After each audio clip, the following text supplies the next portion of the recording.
Hello, everyone, and welcome to Founder Friday. I hope you all had a wonderful week, very, very productive. Just want to send out a little love to our sisters who are caught in the eye of the hurricane right now. Harvey was really bad last week, and now we've got a lot of ladies in Florida and South and North Carolina in the path of Irma. We send you a lot of love and good wishes, and we are here for you when the dust settles. So much love to everyone this weekend who's going to be dealing with that. I'm very excited today to introduce you to our Founder Friday guest. Her name is Peel, and she is the Chief Green Officer at High End Transportation in Colorado. Hi, Peel. Welcome to the show. Hi, thank you for having me on your show. I was saying earlier, this is my first time doing a web interview, and I'm super excited, to be able to do this with you guys. Well, thanks so much. We're really happy to have you here. So I just want to give a little shout out before we get going to Jamie Cooper, who can't be here with us today, my lovely co-host. So Sarah is sitting in. She will be monitoring the comments. If you have any questions for myself or for Marie about her business, how she got started, anything she tells you you want to know a little bit more about, feel free to leave comments or a comment or question, and Sarah will get to that during our broadcast. So thank you very much. I go back and forth between Marie and Peel, but people call you Peel, so I'm going to refer to you as Peel. Is that your last name or a nickname?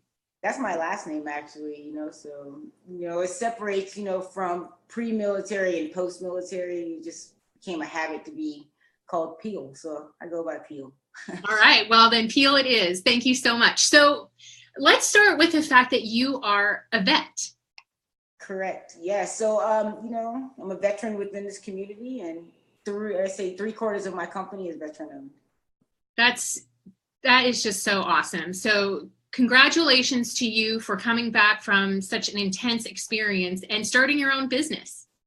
I'm sure you learned a lot in the military about how to be a successful business owner, didn't you? Correct. So being in the military, for me, it provided the opportunity to get a little discipline because, young, I came in at 19, I was rambunctious, ready to just conquer the world, but I needed guidance. So going through the military, I actually worked on jet engines. So speaking of experiences, I worked on aircraft carriers and went out to sea multiple times, probably traveled the world 3 times around, just cruising. So I learned a lot in the military by way of just understanding other cultures and how to interact with people, and then also just being a leader, being able to lead other airmen and sailors while having fun being in the military. So it was awesome. I don't know how many people say having fun in the military, but it sounds like you had a really incredible adventure. I did, most definitely. 9.5 years was amazing. Wow.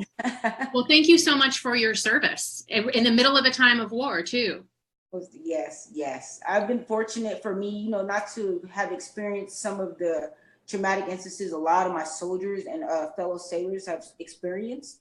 And that's why it's awesome that you bring that up, is that I'm a part of a cause called WEiC for Warriors as well. So in that cause, we implore other veterans to come together and enjoy cannabis in a nice, comfortable setting where they can talk about their experiences and ways that we can advocate for other veterans who just don't have the means to voice their issues. So it's very touching to my heart and to High End Transportation to be a part of a veteran cause, so it's awesome.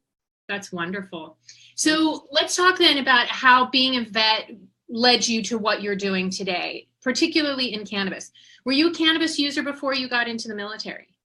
So yes, I would like to say I was the typical, person that just enjoyed marijuana. I didn't associate it with medicinal use or any of that. So when I came in, thinking of the cannabis industry from a professional side. Like, how can I do it to change a taboo and show that not everyone's what you see on TV?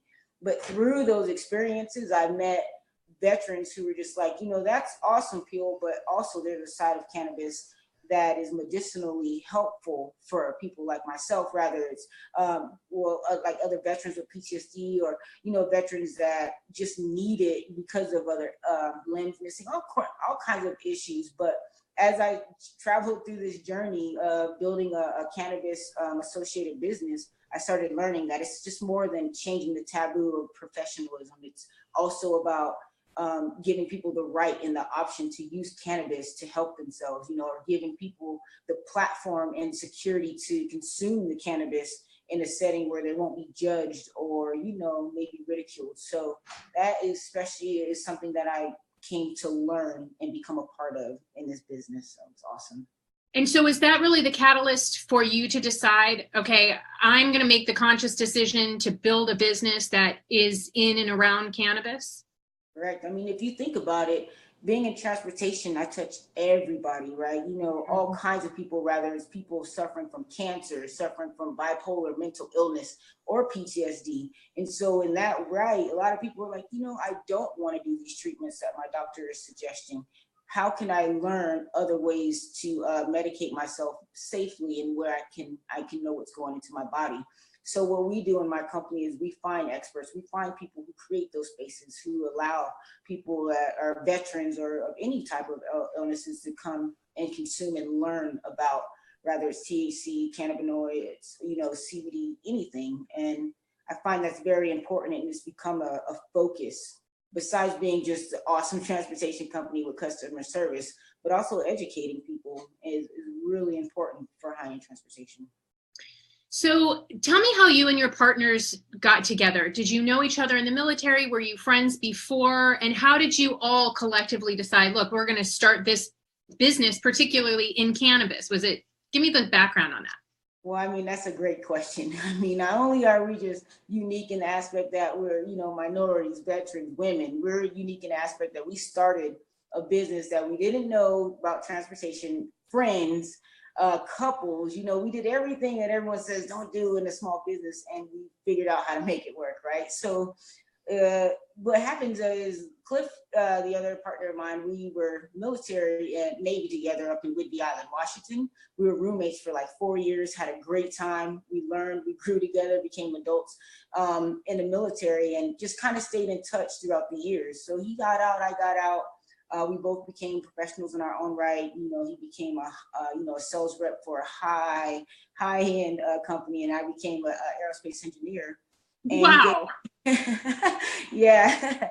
I became an aerospace engineer out in California. And funny thing is, I decided, one day I was going to give up, being an engineer, and I was going to go teach. And my wife and I were on the way to go to Washington. I was going to be a teacher in Washington State for 6th and 7th graders for science.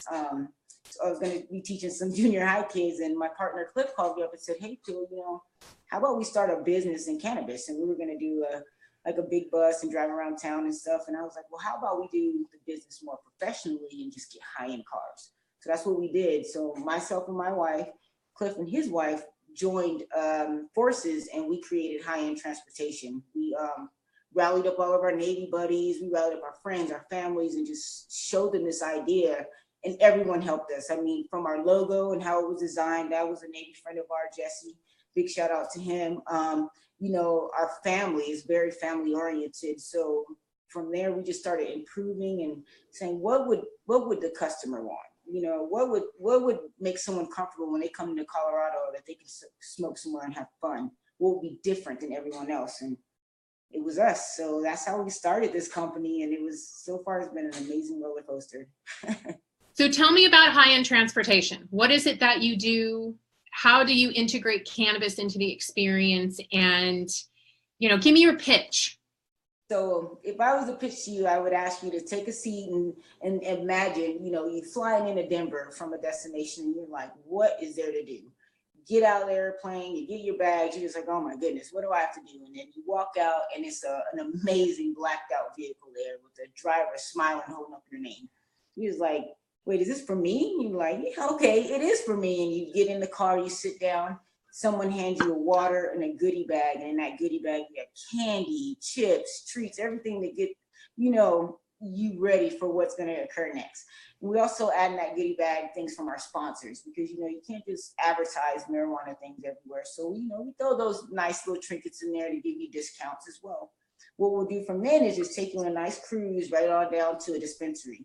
Now, the dispensary, that they will treat you at VIP and take you to the front of the line, give you the best bud tender available to teach you and show you everything you need, whether it's medicinal ways or recreational ways. Once you stock up, what's awesome about our cars is that you can now light up, vape up, consume marijuana in the back of our vehicles comfortably while someone is safely driving you, whether it's to your home, a hotel, or your business. So when you think about high end, I just like people to think about exemplary customer service and an experience that's tailored just for you, whether it's going on a tour or a hike, just knowing that cannabis can be a part of that and you won't get in any trouble is what we want you to feel. Okay, so the number one question I imagine you get is, how do you let people smoke in the car without the drivers getting high too?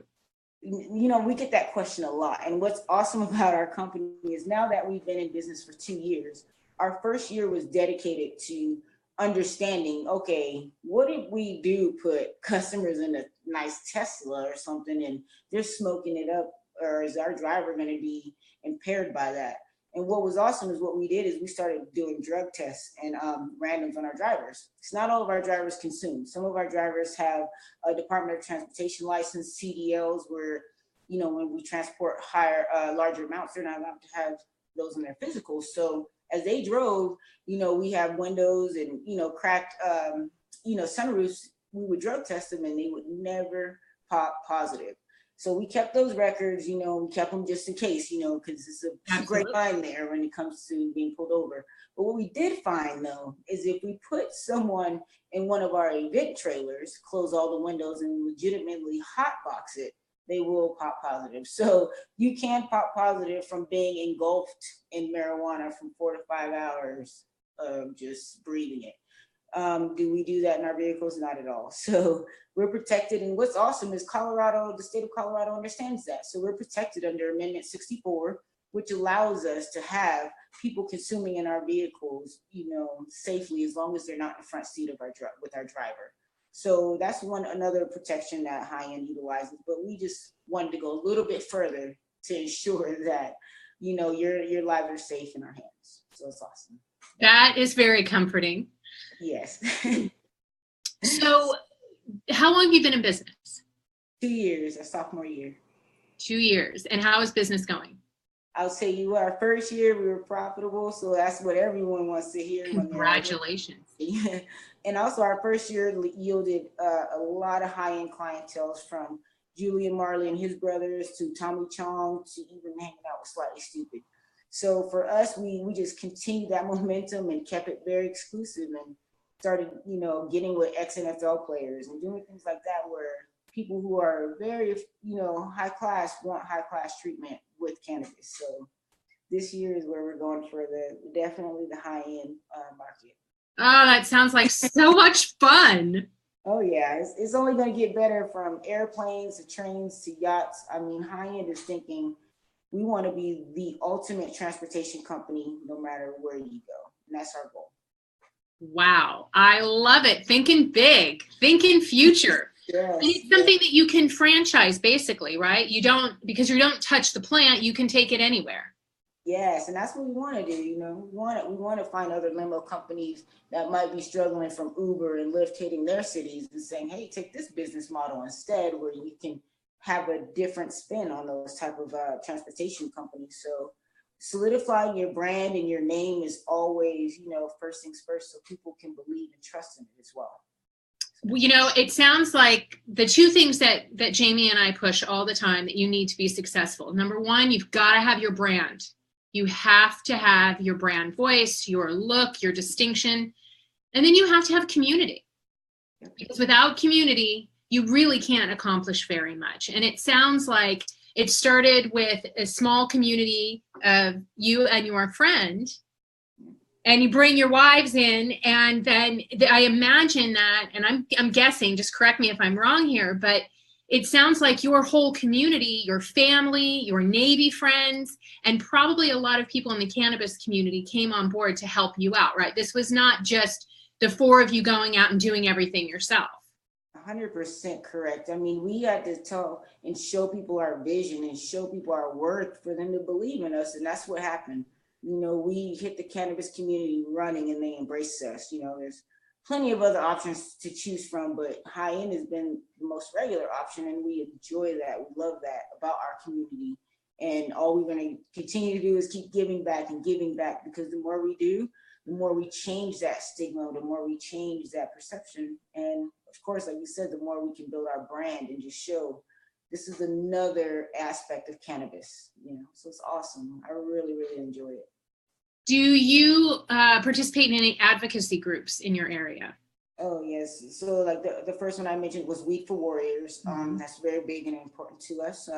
And just to let you plug in, WEiC for is going to be a suicide awareness walk this Sunday here in Denver. So please, check out WEiC for Warriors website for that. And then I'm also a part of the Denver Gay and Lesbian Chamber of Commerce. So I'm a part of influence the LGBT community and just showing women of color and, my masculinity that we are a part of the women community as well, and that we can make big changes, and that women come in all different types of shapes, sizes, and outlooks. And so I'm very big on pushing the agenda of change and having an open discussion of getting to know one another more than just our outside appearance. So those are really, really important for me.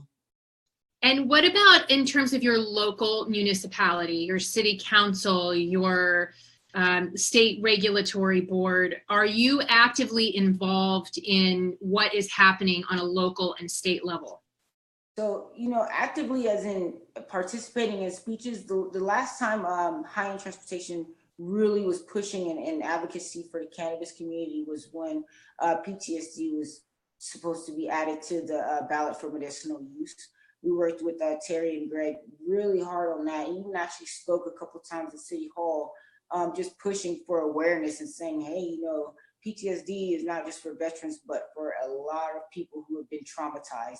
And though veterans were, the catalyst to push that in there, it just allowed to open that floodgates for everyone. Like, hey, it's more than that. So as far as advocacy, that's been our biggest push, and we definitely try to be a part of more things that are coming up. But we're not a part of chambers as of just yet. That's okay.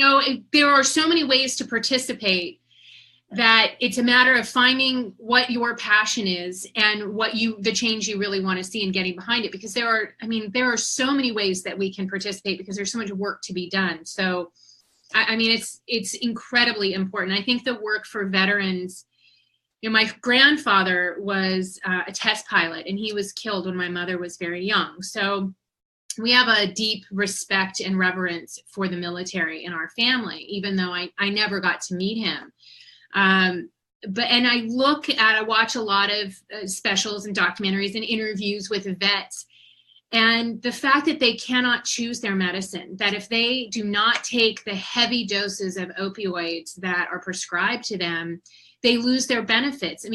This is just, it just breaks my heart to see that. And I think you're just doing such incredible work. And, on the one hand, you've got the advocacy, but also on the other hand, here you are, a living example of a vet, a woman of color, a gay woman, and you're not letting anything stop you. I really have a lot of respect and admiration for you, Pio. I just getting me a little clumped here about what you're doing. I think it's just so, so important. And it's so incredible to be able to hold you up as kind of a beacon for all of these other women who are desperately looking to find their way into this industry.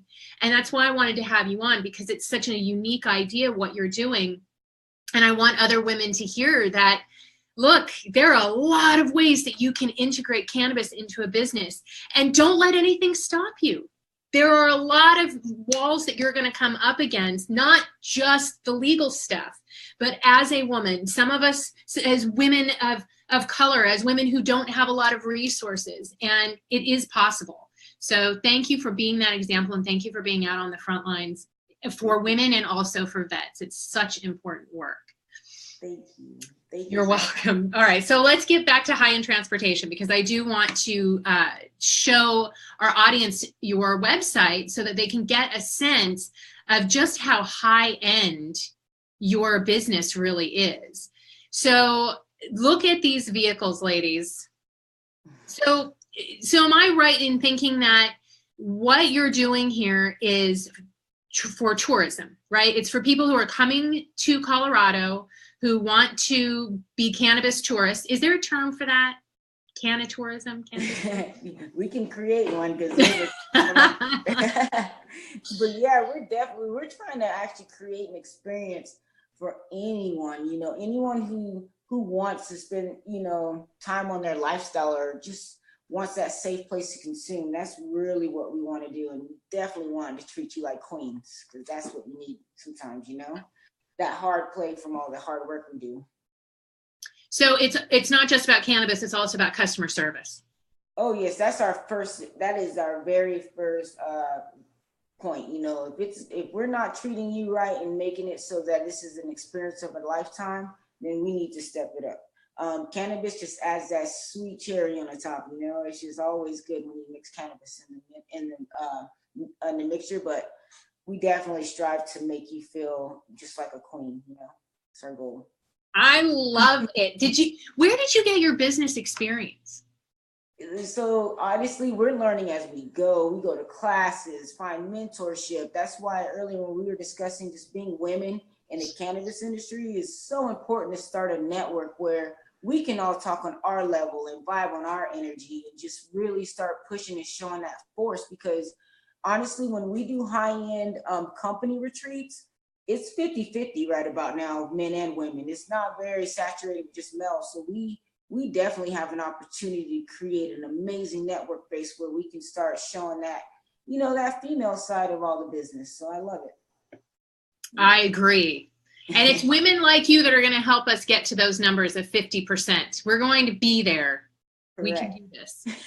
Okay, so let's talk a little bit about, I'm on your site. You've got airport transfer, executive rides, Rocky Mountain resorts, exclusive 420 tours, special events, and concert and sport events.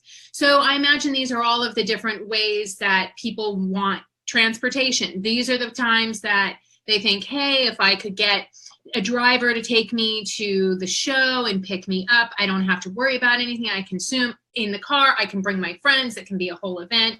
So were these things that when you launched, you said, these are our services, or was this something that as you started business, you found over time, these are the different things people wanted? Exactly. It's the latter. This is where our customer base started, making suggestions or asking when they called, like, can we do this? And what's awesome, like with the executive rides, we found with professionals, when we give them their own Stash Logics box where they have their own combination on there because they're reoccurring customers. Just imagine we pick you up and you're going to go on a business trip. You already know it's going to be stressful going to the airport. So you open up your own box that's just customized for you. And inside you have all your goodies that you prefer, whether it's shatter, wax, edibles, flour, it doesn't matter. It's all for you. When we drop you off at the airport, you lock your box back up, spin that dial. So when we pick you up on your return home, we hand you your box right back and you pick up where you left off.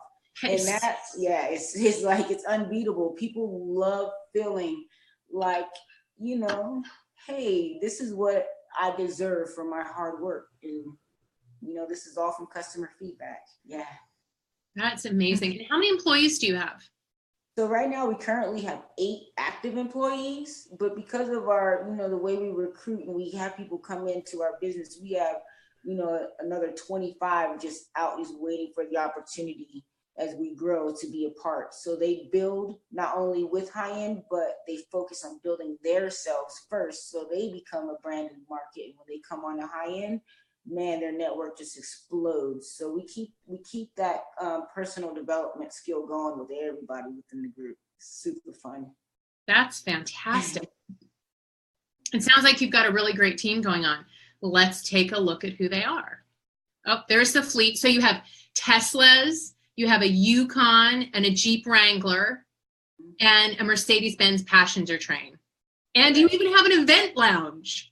Yes, we have 2 of those now. The event lounges are amazing. They're our non-mobile option for cannabis consumption. That's where the weddings come in and the concerts, tailgating. Definitely bands love that because they can do interviews inside of there. So awesome. Yeah. You've got it dialed. I can't wait till you come to California. Me neither.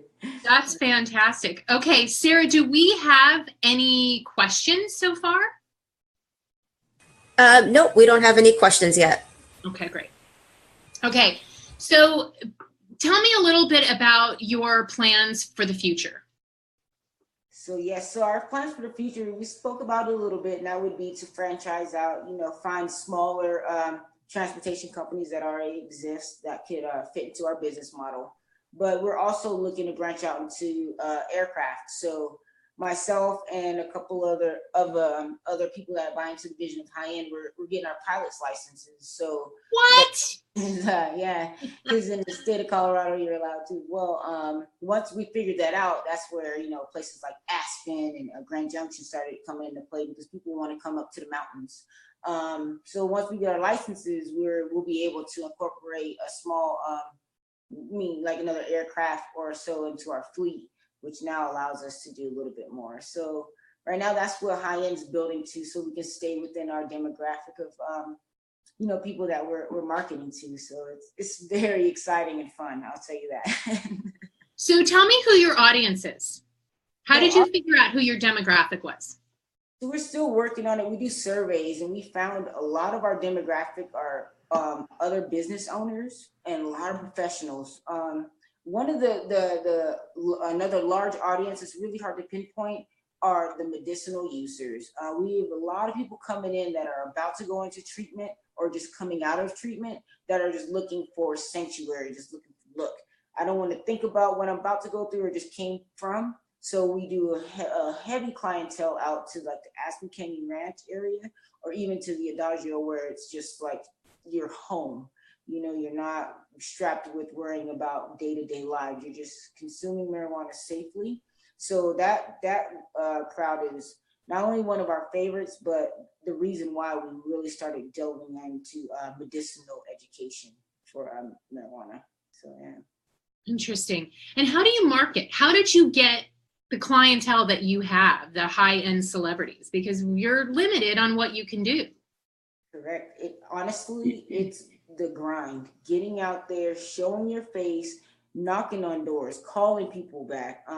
That's how we started. Now we're reaching out to people like yourself or other avenues where we can use our voice and have interviews and have an open dialogue. That's one of the ways we're advertising. But then also now we're starting to get more of a social media presence, upping our the website, you say, improving on the website, linking with other major cannabis companies that are reputable and influential. And so we're starting to really get that grind right now in marketing, but initially it's all been organic. Really, those late nights, getting out there, getting your name out there, just trying to show people that your vision is worth buying into. And how do you think you accomplish that? How do you convince people? Me personally, it's all within. I work on myself every day. I read my books. I get out there. Same with my partners and my people that I surround myself with. We motivate, we move, and then we just share the vision. That's organically, but now we're understanding the sharing the vision takes lots of hours, lots of work. So now we've been, like I said, coming up with other ways, rather it's doing live interviews, getting on the marijuana shows, all kinds of stuff. Soon you'll see us October 3rd. We're launching. We're part of the 420 Legends of 420. It's going to be a movie that will be premiering on Netflix, iTunes, and Amazon. And then we also just did a commercial shoot with Comcast, DirecTV, and Dish Network, highlighting our company and then how we work with Livingston's tea company, Purple Monkey. So that's going to be coming out in September and airing through December. It's going to be fun. So yeah. Well, please let us know. Please post in the group when all of those things are coming up so that we can help you get the word out and tune in. That's so exciting. Thank you. Congratulations. Yes. So when you started, did you find that what were some of your obstacles? Did you find that there were any rules or regulations that you had to overcome? Was there any kind of competition? Tell me a little bit about some of these obstacles and how you dealt with them getting started. I would say first and foremost, one of the obstacles was just learning how to be a businesswoman. Because like I said, I was an aerospace engineer. I worked with aircraft parts and cubicles. I didn't have to really build relationships with those people, things, right? So, learning how to build a relationship was was definitely first. But then we also understood why there wasn't very many transportation companies is because insurance. Insurance is probably the absolute most expensive thing that we have to purchase. So to us, that was an obstacle we had to overcome and understand. You have to have commercial insurance to be a limo company and all that fun stuff. And once we worked around understanding the cost of running a business, it's just been smooth sailing from there. Just learning how to manage, funds and create more funds so you can do bigger and better things is what has been a little bit of a learning curve, but we're learning, trust me. So you were able to get insurance and they know what you do. Is that because you're in a legal state? Correct. So as other states become legal, what's cool is all the data that we've taken before, whether it's been collecting urine samples from our drivers or just showing our driving record and what we're doing. That's how we're going to lobby and rally to other states so that they would also allow for cannabis consumption in their vehicles, because each state they're gonna have their own laws, and of course we want as many states as possible to allow what we do in their state. So how do you plan about going about that? So let's say California, right? As of January, we're going to have a retail mechanism in place. We're full forward, right? How are you going to break into the California market? So the California market is going to be tough, that's for sure. We've already started gathering information. Like right now, we know it's not legal at all. Same with Nevada. So it's going to be back to getting onto the streets, getting out there, getting into California, showing and representing when these hearings come about, because they're going to happen. We might not be a part of the initiation, but as soon as we understand, okay, these bills are coming up, these ballots are coming up, the same way we did with PTSD here. We jump on it and then we start to implement our truth and our data to help propel what other people might have started. So that's our goal. California will be a tough one though, because California already has a lot going on, and of course in that state they want to start to regulate, and hopefully it's not too strict of regulations, but we definitely want to be a part of it. Yeah, we've got a lot. We bit off a lot here in California, and with 1 year to write all the laws, I don't know. But so if California is not at the top of the list, who is? Oregon, Washington? Yep.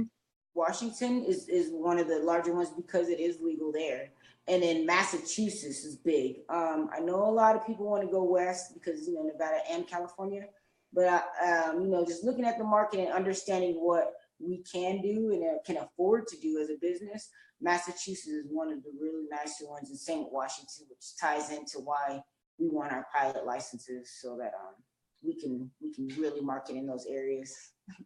So to the women who are watching today or who may be watching the rerun in the future, who do you need to help you? How can women, if they say, this is something I want to get into, I know somebody who has a transportation company, or I want to be a part of this part of the industry, how can they help you make inroads into these different states? A big for us would be connecting us to other transportation companies in these states, and also connecting us to people who are advocates in the cannabis community, period. Because then through that, we can find groups that are actually making traction that we can join and be a part of. But it's kind of hard to know which ones are really active and which ones are just, in the way. So if ladies in states like Washington, Massachusetts, even California, if you know of groups that are really pushing hard in cannabis advocacy, please, we would like to know so we can also be a part of that. But other than that, I guess mentorship, women just out and about that are looking to build a stronger community. That's big for high end. We definitely want to show that force. Even our guy Cliff he's very supportive and understands, because he has daughters of his own. Hey, the more we can build up the women community, the better for everybody. So, that's another thing high end's looking for, just more women support. And so do you have, I know there's not a Women Grow chapter in your area now, is there? I don't know if they're bringing it back again, but I know Denver chapter has not existed for a while. So is there any meeting place or way for other women in your area to get together and support each other in person? So our biggest spot, I know with a lot of the other advocacies that I do with WEiC Warriors and the LGBT on the cannabis side, Spectre Art Space has been the biggest place where we go. There is where you can consume cannabis in a friendly setting, and we can sit. It's very open, where dialogue just flows. People come through that door and just pitch in, and it just starts like a nice mixture of conversation. So if women are in the Denver area and do want to do just have talks, start the discussion of how we can start an advocacy program or something of that sort out here, I would love for you to message me and we can meet at Spectre Art Space where you can understand what I'm getting at, where we can communicate in a nice open area. It's awesome. Well, when I end up in Denver, I'm going to call you, and I want the full experience. And maybe we'll put together a Women Entrepreneurs in Cannabis meetup there as well. That would be amazing. And please call me first thing before you even book a hotel. Okay. I will. Sarah, do we have any questions? Nope, not yet. No more questions yet. Okay. All right. Well, Peel, is there anything else that you want to say to our audience while you have their attention? I first and foremost want to thank you for having me on your show, and even just creating this platform for women like myself to speak our truth, because this is awesome to say the least. But also, you're speaking about your father being a test pilot. That takes guts. Or your grandpa. That takes guts, and it takes guts to do what you're doing here too. So your lineage is strong, and I love it. And I just want to say thank you to all the women that do tune in and take the time to hear our discussion and give feedback, and connect with me in any way. So thank you. Thank you for everything you are doing, and I am so grateful for your time today and your story and your insight, and that you're out there working on the front lines for the rest of us. So thank you very much. And we'll have you back again in a couple months. Please keep us posted on all the great stuff going on. Let us know when you've got events, when you've got big wins that happen. We want to share in that with you, okay? Will do. Thank you. All righty. Okay, ladies, that's it for us today. I hope you have a wonderful weekend. And please tune in on Monday. We have a very special guest. Ariel Clark will be joining us. She is Rolling Stone called her one of the women shaping the future of our culture. So you know that she's going to have some really great information to drop on us. She's going to be talking about how you start a cannabis business. She's going to talk about a lot of the stuff going on here in California. So Marie, you may want to tune into that. She has a lot of information about the rules and regulations that are going to be coming down in California. So please tune in on Monday. Have your questions ready. We'll probably end up having a very long conversation with Ariel. So have a wonderful weekend, ladies. Thank you again, Marie, and we'll see you next week. Bye-bye.